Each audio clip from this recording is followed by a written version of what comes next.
Hi, my name's Colin Jones. I'm looking forward to meeting you all very soon and having a conversation about entrepreneurship education and enterprise education. Are they one and the same thing? Do you have a good sense for what differentiates entrepreneurship education from enterprise education? In your position, it's very important that you do.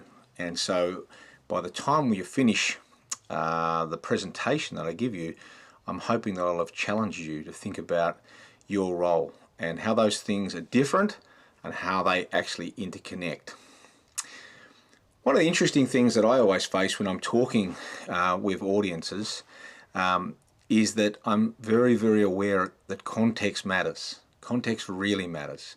When I talk about entrepreneurship education, when I write about it, when I meet with people and talk about various aspects, I do it from a global level, regional levels, institutional levels, educator levels, and student levels.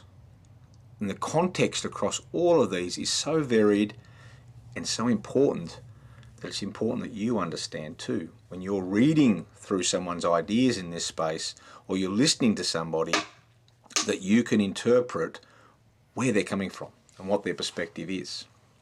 In a lot of ways, what's happening at the moment, entrepreneurship education has become the policy darling of everybody. Got to get more of that into our education system. Our students need to become more enterprising. They need to be more entrepreneurial. The world of work, it's changing so rapidly. They're going to have to take more control. They're going to need to be more agile. They're going to have better interpersonal skills. All of the things that we might have once referred to as employability skills are now coming in and being melded into this challenge around entrepreneurship. What does it actually all mean? And what does it mean in your context? If we think just very briefly about railways, the railways totally transformed America, and obviously the world. But when they went through America, in the first instance, they were just an idea, and a very disruptive idea, but they led to all sorts of different types of behavior. Opportunistic seeking behavior. People were buying up land and trying to control certain resources, thinking about how they might make railway iron, all sorts of things like that. Then it became a construction industry. So we moved from it being this first thing about an idea to now it's a construction industry. And lots of people benefited from being able to go and work on those railways and bring their money back to a particular town, right? Maybe you're starting to see some parallels here in the logic I'm developing. And then eventually it just became something that everyone just used for the transportation of goods and services, right? But there were three very distinct phases that occurred, right? An idea, a construction industry, and then something that everyone just used. And we've just gone through this process in the last 20 years. The internet was first an idea. Then it became this construction industry where everyone was building everyone's web pages and all the other associated services and knowledge development around that area. And now it's just, in a lot of areas, just something we use, What did we do for banking 30 years ago that we do differently today? We just use it now, yeah? Entrepreneurship education seems to be following along the same lines, except we've only got to the second stage. Over the last 20 years, in varying different ways, it's been this big idea. And now it's moved on to this construction industry. Everyone wants to have a little piece of this process of being able to build aspects of that ecosystem around which this activity is going to take place. And then ultimately, the assumption is it'll just be something that's embedded into everything we do and everyone will benefit from it. But we haven't got to that third stage yet. So it's very important to actually understand in your local institution, is it just still an idea? Or has everyone moved on from its acceptance of what it is or could be, and they're now trying to build it? Or are we still stuck in this first phase? If you're still stuck in this first phase, tread carefully. Tread very carefully that you understand which ideas that you're adopting. Because there's a million different ideas around this, and it's important that you actually get on the right train. Otherwise, you're going to go on a funny journey. So, I'm going to share with you a lot about my practice, and I'm going to share it with you in ways that hopefully connect back to your original philosophical thinking about wanting to be an educator, And so I'm going to try and be provocative. That's my normal approach, is if I can provoke you to either disagree with me or to be stimulated by my ideas, I'm hoping that you'll have a little bit more interest and engagement in the topic rather than just saying, oh, well, that filled in an hour and a half of our time at this little get-together that we have. But there's a caveat that comes with this, and the caveat is this. I was an entrepreneur for 15 years, then I became an educator, and for the last 18 years, my practice has constantly evolved.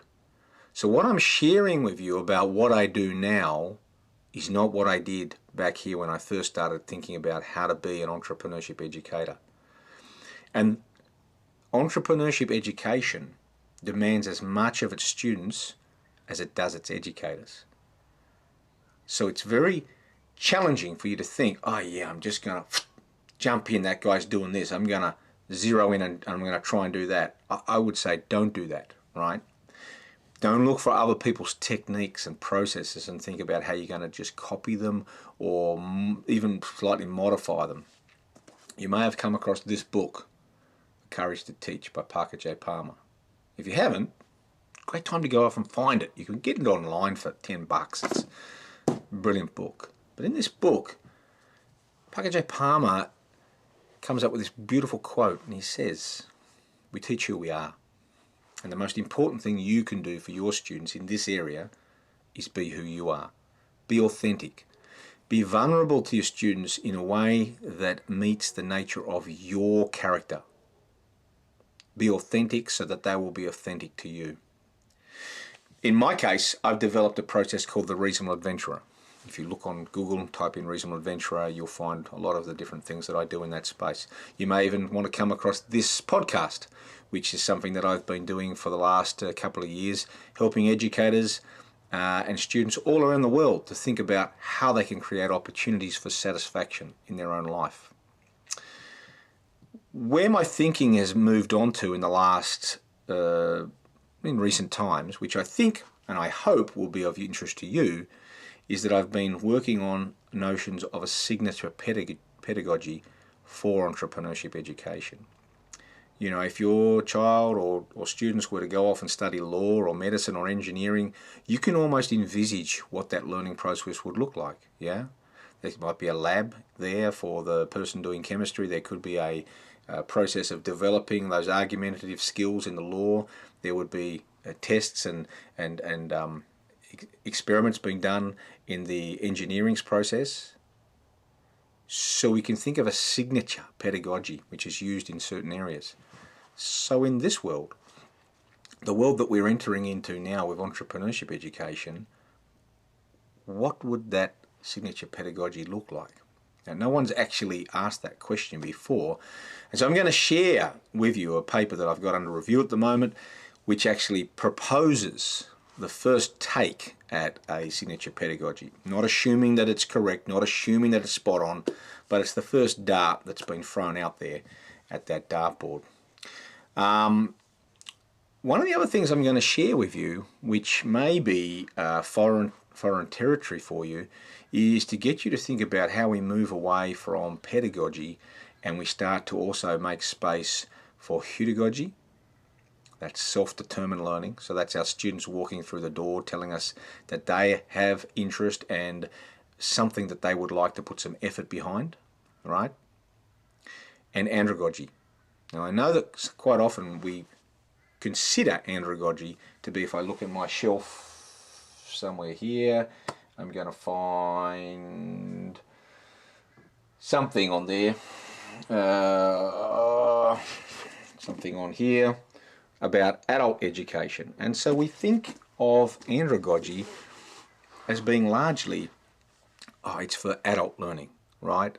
Or more informal learning that happens as people leave the formal education system. But that's just not right. That's not right at all. The original meaning of andragogy, which isn't from Knowles, it's actually from a guy called Lindemann from 1926, was about self-directed learning. It didn't need to be an adult, but the focus is self-directed learning. So we have teacher-led learning, You know, you get to set the curriculum, you get to set the tests, you get to set when they're going to meet, how they're going to do it, how you're going to assess it, all those things.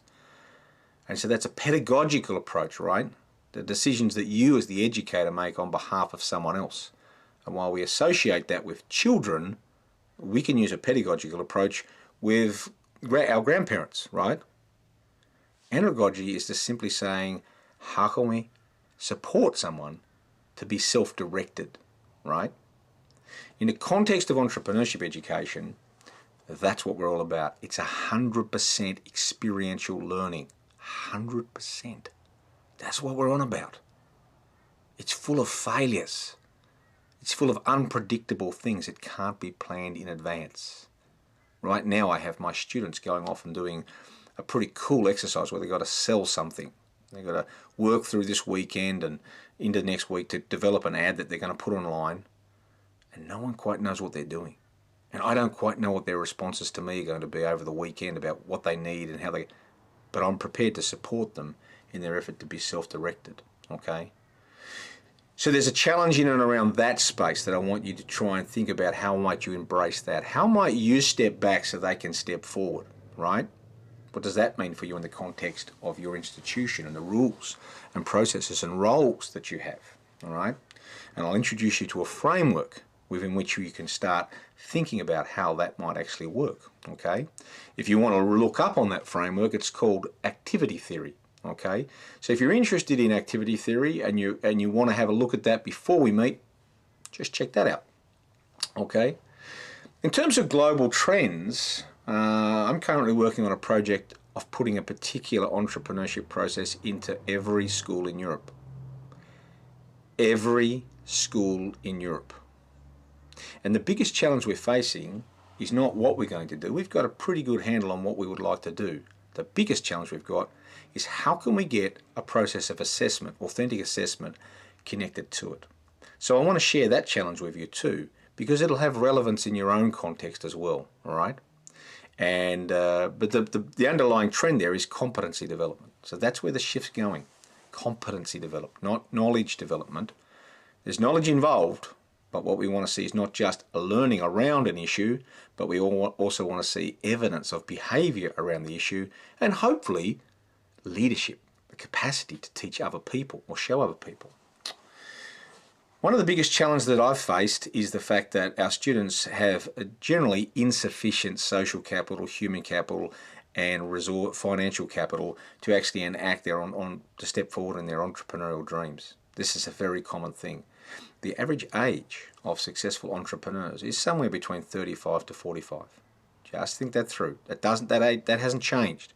Even in this wonderful era of technology startups and people disrupting various different aspects of society, the average age of successful entrepreneurs, people who make a living out of doing something, is around 35 to 45. So we need to be very careful when we actually think about the activities that we want our students to be engaged in, right? And we need to do a lot more than just giving them $20 and asking them to see what they can do with it. What do? Well, they double the money. Who cares? Who cares? Why aren't we asking them to increase it tenfold? Because that would take some entrepreneurial thinking. Giving someone $20, letting them buy some pizza and selling it for twice the price, that's not entrepreneurship, okay? So I want to challenge you in and around the types of activities that students bring to the classroom that we support. So not what we bring to the classroom necessarily always for them to do, but what they can bring in and we can find ways to support. Dewey talked a lot, 1913, in his book Interest and Effort. He talked a lot about what would kill interest by the students and what would reduce their effort, okay? So I'm going to bring that back to you. I'm going to bring it back from 100 years ago, and I'm going to say, guys, was he wrong? Because if he was right, it means something very specific for how we need to think about entrepreneurship education. Ruskin, 100 years ago, 101 years ago, said that we could reduce education to 3 questions. Does the student know where they are? Does the student know where they're going? And does the student know what they need to know in order to make that journey happen? To the extent that they don't, they're uneducated. That applies to you too, and me, right? If we don't know where we are, or we don't know where we're going, we don't know how to make the journey happen, we're also uneducated. So entrepreneurship is also a process of moving in and out of education. We just don't go to a university and get a beautiful degree, put it up on the wall and say, look, I'm educated. We're only educated to the extent that we know how to navigate our movement from where we are to where we want to go. Which means that there are times when we are educated and we slip out. So it's not something we attain education, it's something we're moving out of. And we want students to celebrate the fact that they have a capacity to become re-educated around a new dream, around a new challenge. Okay? Tyler talked about this, Ralph Tyler, in his classic book from 1949, where he talked about the basics of curriculum design. And he said one of the biggest challenges that we face is working out who actually sets the nature of what needs to be learned. And by and large, schools historically have taken on that role. And they've said, we understand the general needs of someone for this subject, this topic, and we will tell them in advance what it actually is going to be the focus of this particular area of study. Okay? That creates a lot of problems for what I've just talked about, because rather than assuming that it should be the general needs which are dominant in terms of our organisation, we need to also think about the immediate needs of the students. And of course, the immediate needs of the students vary greatly. If you've got 30 students in your class, you're going to have 30 different sets of immediate needs. And that's why pedagogy, andragogy, and their relationship to pedagogy are so important in the context of entrepreneurship education. I'll leave you with last two things. Your values as a school, how do they relate to your values as you as an educator? And how do they relate to your values as a person and the values that your students have? All of these things are in play. They're all very important variables that help us to actually create that interest from the student base, to get that effort coming in so that they can take on the challenge of being a self-directed learner. These are not easy things to do. It's not about, I've created a process where you will be motivated, you will have your values coming in and around this place, okay? The aim for me, and which I'm going to try to convince you should be your aim, is to create a student who's more capable of self-directed action. That's it. That's all I try to do with my students when I'm working at the United Nations, when I'm working with the European Commission, when I'm working with people all around the world. That's what I'm trying to help people understand.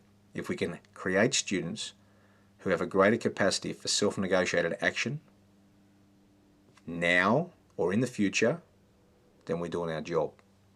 I can't wait to meet you all. I think we're going to have fun. Bring along the tough questions. In fact, here's an email address. How about we do this?